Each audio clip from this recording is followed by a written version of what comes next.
Hello and welcome back for another episode of the Flow the Grow podcast. My goal here is to inspire, empower, and or give you actionable tips to help you in your health and wellness journey and self-development journey. With that being said, today I'm going to share 5 fit tips, 5 coaching cues, 5 things around fitness to help you in having more effective workouts, to help you in improving your fitness journey and improving your workouts. This is series 3, part 3 so far in the 5 fit tips series. I will link in the show notes the other first 2 episodes to this series, and I highly encourage you to go back and listen to those. Some of them are concepts and perspectives. Some of them are specific cues for specific exercises that you can implement to help you have more effective workouts. Before I dive into those, I wanted to take a moment to let you know about something that I'm doing. So I am looking for guests to come on the show, and literally no requirements, no credibility. Like, if you have a story and you struggled through some shit and you overcame something big and you've learned something through it, you have grown as a person in some way, and you would like to share that with at least one person, and you want to maybe help someone through a similar situation, like whatever that may be for you, I want to bring you on. You do not have to be local to me. I'm in the Sioux Falls, South Dakota area. However, you can be anywhere in the world, and we will link up and chat to see if this is something that fits with this podcast. Honestly, it would be hard to not fit with this podcast if you are someone who you've gone through something and you've grown and you've struggled, and whether it is in the health and fitness space or maybe like mental health, physical health, spiritual health, maybe it is some other topic where you went through something. I have a link in the show notes to a Google form. It asks just an email so I can contact you, and then also a quick question on what you would like to share about. And it doesn't have to be this long paragraph. Like, you can just kind of put on some main points, and then I will reach out to you. You can also just shoot me a message on social media if we are connected there, which those will also be linked in the show notes. But I'm on Instagram at Sophia_Dawn41. So that's SOPHIA_DAWN41. I'm also on Facebook, so shoot me a message and we can connect and set a time to record for that. Announcement number 2 is that I have a free Facebook group where we do mini challenges, monthly challenges, weekend challenges, kind of all beginning these in the challenge process here. We just did a weekend challenge because I personally have been struggling with drinking more water, not just on the weekends, but the weekdays, and some other people in there have too. So we did a quick weekend challenge to help with that. And my goal is to help you with improving your relationship with food, giving you tips and things throughout to help you within your fitness and nutrition and your mindset. So if that is something that you would like to join, that link will be in my show notes. And again, if we're connected on social media, you can also shoot me a message there if you would like to join. Would love to have you. All right. With that being said, let's dive into these 5 fit tips.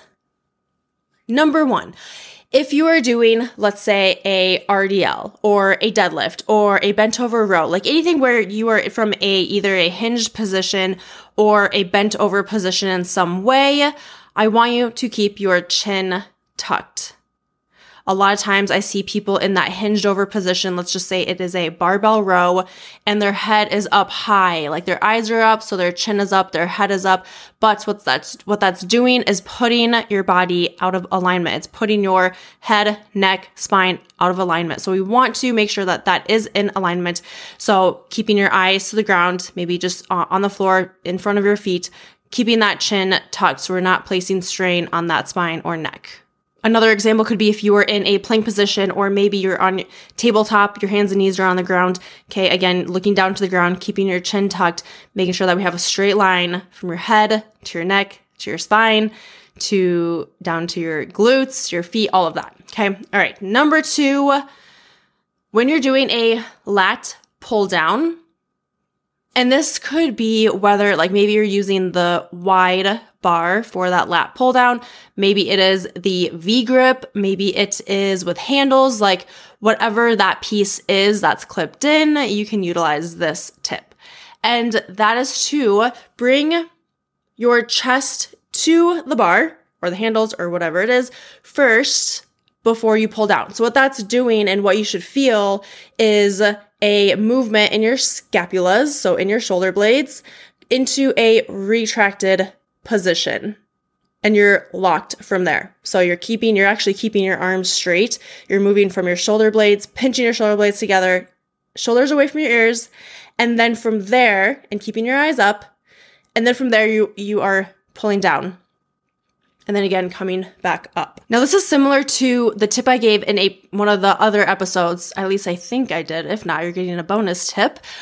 But that was to, when you're doing a deadlift, a barbell deadlift, you're getting slack out from between the bar and the weights that are on the ends there. So if you notice, if you have a bar, you have the weights on the sides, you can actually like jiggle the bar, lift up a little bit, and there's a little bit of space between it. So instead of pulling up right from the bottom and then hearing that little clink, you're actually engaging your lats first, getting tight in your lats, your upper body, like your lower body, everywhere. And then you pull up from there. So just a way to make that a little bit more effective, using the right muscles and creating tension throughout your whole body first. So similar to when we're doing that lat pull down, we're engaging our lats, chest to the bar, and then pulling down from there. It's just going to help that exercise be that much more effective. And then you're also able to feel it a little bit more versus just doing that lat pull down and pulling from the top. All right, number 3.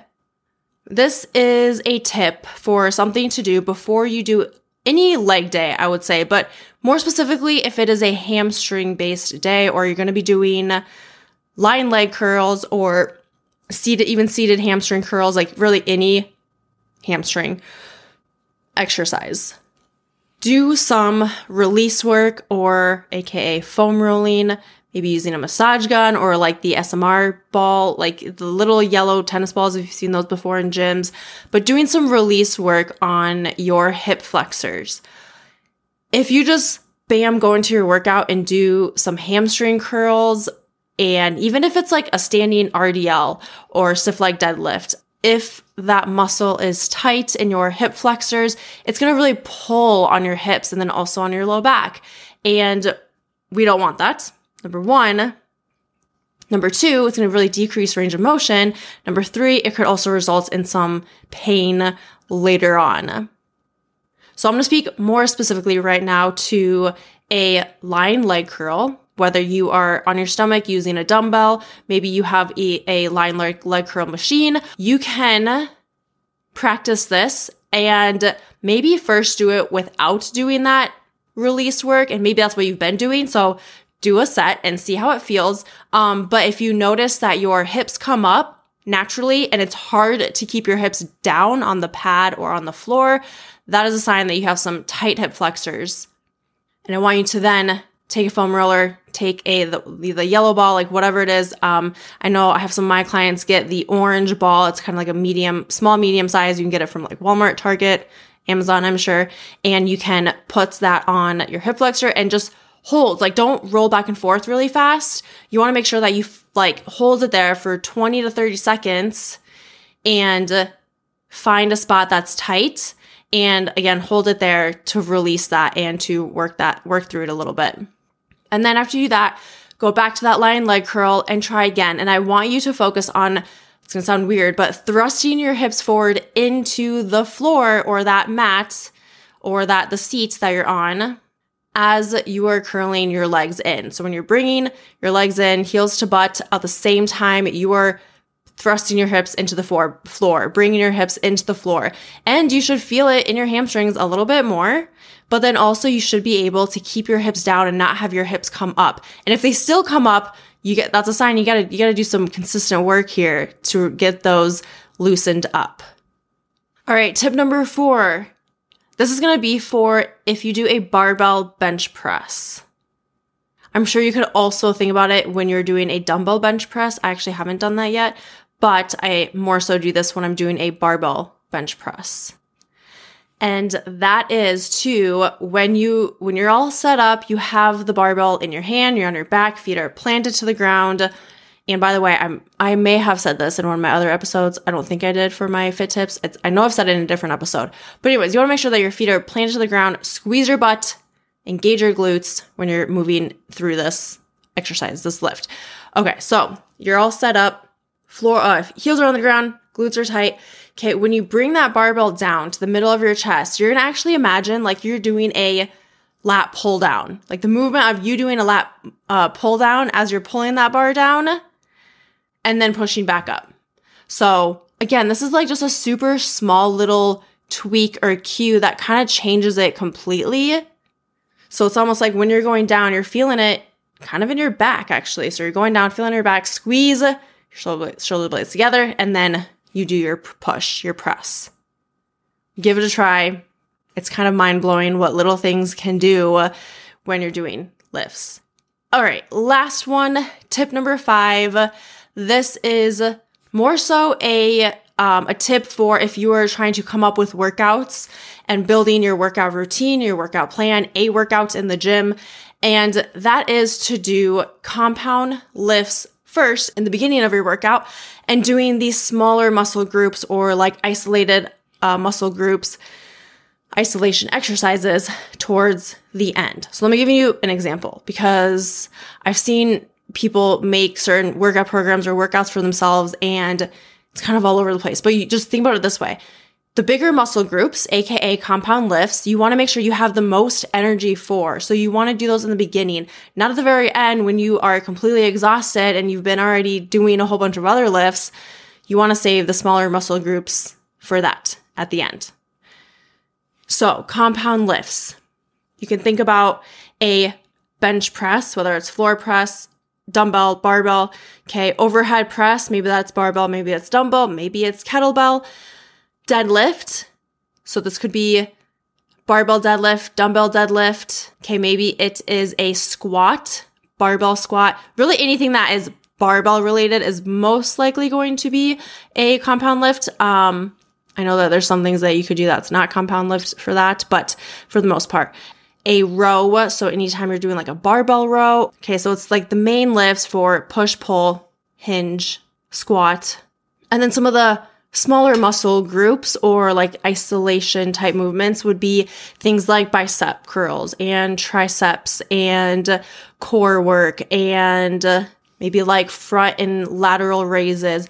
And I mean, there's so many different ways to put together a workout. Like that's not to say that you can't superset that in the beginning with like a certain compound lift. I'm just saying like, don't focus on squats and deadlifts and presses and things like that at the end of your workout. That's really what I'm getting at. Okay. You want to make sure you have enough energy for those bigger muscle groups. All right, let's do a recap. And then I'm going to end with a reminder as you go about each workout and your fitness journey.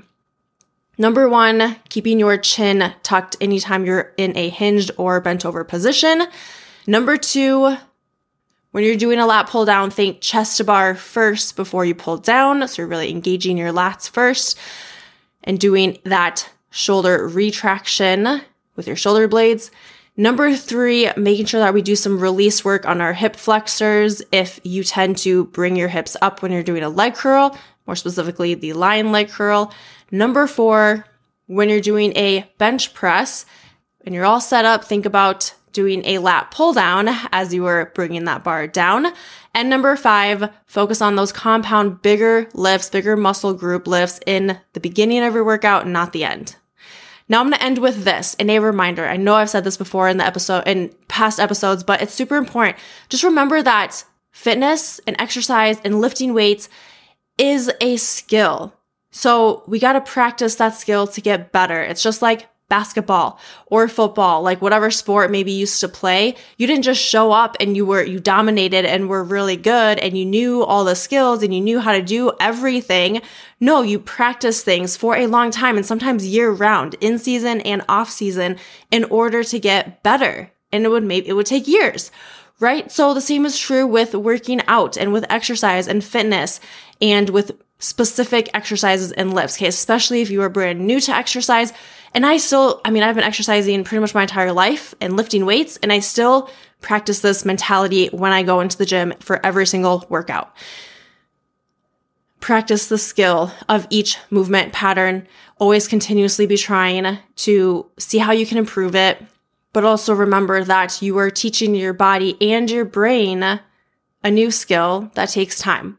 It takes your brain time to build up that like neurological pathway so that it then becomes, I don't know if I want to say normal, but it just becomes more trained in the movement and in getting better and better and better at it. All right, and that's it. That's that. I hope this helped you. Maybe choose just one or two of those, or make a list. And every time you go to the gym, maybe do these 5 things and practice this. Do like a before and after of how you used to do it, and then do it with these tips, these cues. And I hope that you can feel that difference and it helps. And it helps you in having a more effective workout in your fitness. All right, that's that. Over and out. I hope you have a great rest of your day, night, week, weekend. Bye for now.